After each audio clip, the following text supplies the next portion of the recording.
Next எபிசோட்னா promo பார்க்கலாம் வாங்க. முத்து பார்த்தீங்கன்னா அந்த பையன் வீட்டில் போயிட்டு பேசிட்டு அங்கே நாங்கள் ஒத்த ரூபா கூட தர முடியாது அப்படின்னு சொல்லிட்டு எங்க முத்துமே பார்த்தீங்கன்னா சொல்லிட்டு வந்துடுறாரு. அதுக்கப்புறம் பார்த்தீங்கன்னா அங்கே இந்த ரோகிணி சொன்ன ஆளுங்கெல்லாம் பார்த்தீங்கன்னா அங்கே போயிட்டு அடிச்சுட்டு வந்துடுறாங்க. முத்து பேரை சொல்லிட்டு எங்க முத்து மேலே பார்த்தீங்கன்னா அவங்களும் பார்த்தீங்கன்னா கேஸ் கொடுத்துட்றாங்க.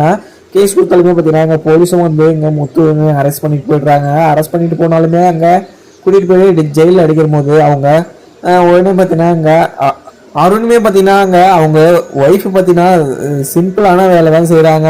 அவங்க பூ தான் விற்கிறாங்க, இவர் கேப் டிரைவர் தான் அப்படின்னு சொல்லிட்டு இங்கே அவங்கள சொல்லுவோம். உடனே பார்த்தீங்கன்னா நீங்களும் வெத்து போலீஸ் தான், சும்மா எங்கெல்லாம் பேசிட்டு இருக்காதீங்க அப்படின்னு சொல்லிட்டு இங்கே முத்துவுமே பார்த்தீங்கன்னா பயங்கர கோத்தோடியும் அங்கே சொல்லிட்டு போயிடுறாங்க. உடனே பார்த்தீங்கன்னா அங்கே இன்ஸ்பெக்டரும் இங்கே அருணையும் கூட்டிகிட்டு தனியாக வந்து பேசுகிறாங்க. உடனே பார்த்தீங்கன்னா அருண் பார்த்தீங்கன்னா இல்லையா நாங்கள் சும்மா சொன்னேன், அவன் உள்ளே இருக்கிறது தான் கரெக்டான வழி, ஏன்னா அவன் ஆட்டத்துக்கு உள்ளே இருந்தால் தான் நம்மளால் அவனுக்கு புத்தி வரும் அப்படின்னு சொல்லிட்டு எங்கள் அருணுமே சொல்லிட்டு இருக்காரு.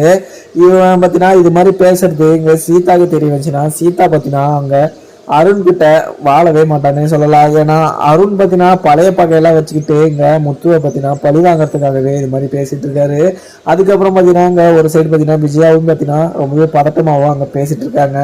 நல்லது பண்ண போறோன்னு சொல்லிட்டு அங்க அடிதடி பண்ணி இப்ப போய் ஜெயில உட்காந்துட்டான். இவனை வேற யார் நம்ம கூட்டிட்டு வருது அப்படின்னு சொல்லிட்டு அங்க பேசிட்டு இருக்காங்க. அதுக்கப்புறம் பாத்தீங்கன்னா இங்க விஜயாவும் பாத்தீங்கன்னா பேசிக்கிட்டு இருக்காங்க. அதுக்கப்புறம் இங்க ரோகிணியுமே பாத்தீங்கன்னா யோசிச்சுக்கிட்டு இருக்காங்க. நம்ம பேசிட்டு தானே வர சொன்னோம், அவங்க பாத்தீங்கன்னா போய் அடிச்சுட்டே வந்திருக்காங்க.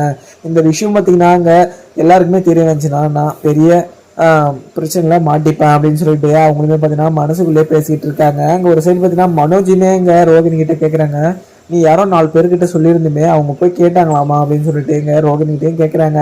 ரோகிணியுமே பார்த்தீங்கன்னா அங்கே எப்படியோ ஒன்று அங்கே சொல்லி அவங்க வேற வேலை இருக்குது அப்படின்னு சொல்லிட்டு அவங்க அங்கேயே இருக்காங்களாம், அவங்க போகலையா அப்படின்னு சொல்லிட்டு சொல்லிட்டாங்க அப்படிங்கிற மாதிரி சொல்லிட்டு எப்படியோ ஒரு வழியாக சொல்லி சமாளிச்சிடுறாங்க. அங்கே மனோஜுமே பார்த்தீங்கன்னா சரி ஓகே அவங்க போகாதே நல்லது விடு அப்படின்னு சொல்லிட்டு இங்கே சொல்லிக்கிட்டு இருக்காங்க. அதுக்கப்புறம் பார்த்தீங்கன்னா இங்கே இப்போ முத்தவங்க அப்பாவும் பார்த்தீங்கன்னா நம்ம இப்போ முத்தை வெளியேறின வழியை தான் பார்க்கணும், எல்லாம் பார்த்தீங்கன்னா முன்னால வந்தது அப்படின்னு சொல்லிட்டு இங்க விஜயாவா சொல்லிக்கிட்டு இருக்காங்க. நான் என்ன பண்ணேன், அவனை போய் அடிச்சுட்டு வர சொன்னேன் அப்படின்னு சொல்லிட்டு இங்க விஜயாவும் பார்த்தீங்கன்னா சொல்றாங்க.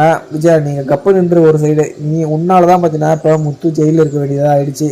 நீ அது மாதிரி பார்த்தீங்கன்னா டான்ஸ் ப்ரோக்ராமும் நடத்தாம இருந்தீங்கன்னா ஒழுங்கா இருந்தீங்கன்னா இந்த பிரச்சனை முத்துக்கு வந்திருக்குமா அப்படின்னு சொல்லிட்டு இங்க பார்த்தீங்கன்னா அவங்க அப்பா முத்தவங்க அப்பாவும் பார்த்தீங்கன்னா இங்க விஜயா கிட்ட பேசிட்டு இருக்காங்க. அதுக்கப்புறம் பார்த்தீங்கன்னா அங்கே மீனாவுமே பார்த்தீங்கன்னா ரொம்பவே பதட்டமாகவும் என்ன பண்ணுறதுன்னு தெரியாமல் அங்கே முழிச்சுக்கிட்டு நின்றுட்டு இருக்காங்க.